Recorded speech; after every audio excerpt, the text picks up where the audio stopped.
Hello, it's Nay, Uplifting others. So I want to talk about self-awareness.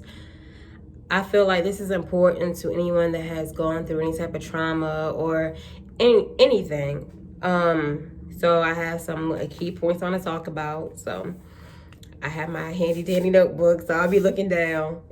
The first thing I feel like is important is to reach out to someone that you can trust, professional or friend or family member. I feel like that's very important because when I was a kid, when I went through my trauma, and at being a kid, I didn't know how to express my feelings and emotions. And when I got older, I didn't know how to say that something was wrong with me, or that I was struggling with something, and I didn't know what I was struggling with when I was going through my dark stage of depression. I really didn't know. And I feel like reaching out to someone that you trust or a professional is a major step in trying to start your healing process, or just, try not to bottle things up. It's a coping mechanism that a lot of people use, but it can be harmful to oneself.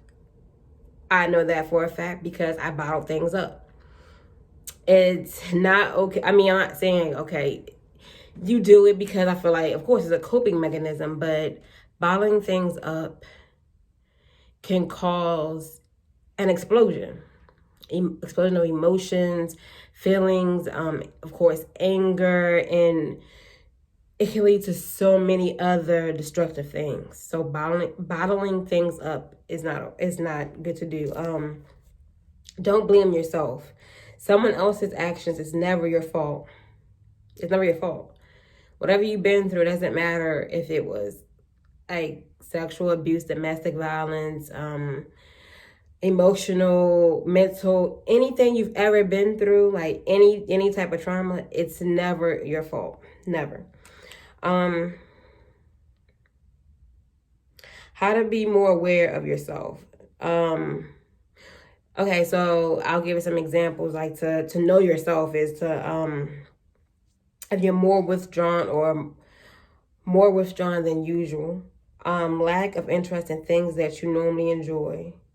Notice behavior change, self-evaluate. Take time each day or once a week to reflect on yourself, which is it's important to do.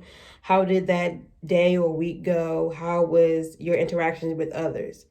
If you still can't observe the situation, in the simplest way, ask someone, friend, family member, whomever you've been around and interacted with, how have I been acting lately? And that's important to do, even though you don't want to like ask someone like, have I been this way or that way? I feel like that's important because that's a way that you can help yourself overcome the situation that you're going through or that you're trying to get through. You know what I mean? Sleeping patterns. Not getting a good night's sleep, and you usually do. Something is on your mind. Talk it out. It's better than self-medicating. If you don't have anyone to talk to, write it down. Writing can be a good way to express yourself and a good way to get rid of some of those thoughts. You are strong enough to help yourself. You are strong enough to help yourself. You might not think it, you might not feel it at the time, but you are strong enough to help yourself. I'm going to keep on saying that because you are strong enough to help yourself.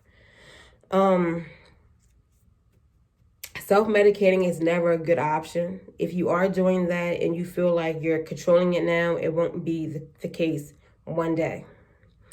Addiction is real and it can happen to anyone. Instead of medicating, try meditating. It doesn't mean you have to sit Indian style on a yoga mat with your hair in a bun or a man bun if you're a man.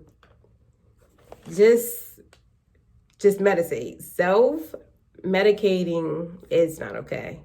Meditate. You can do whatever makes you happy, makes you free. Just do that instead of self-medicating. Thank you for watching. Make sure you like, comment, share, and subscribe.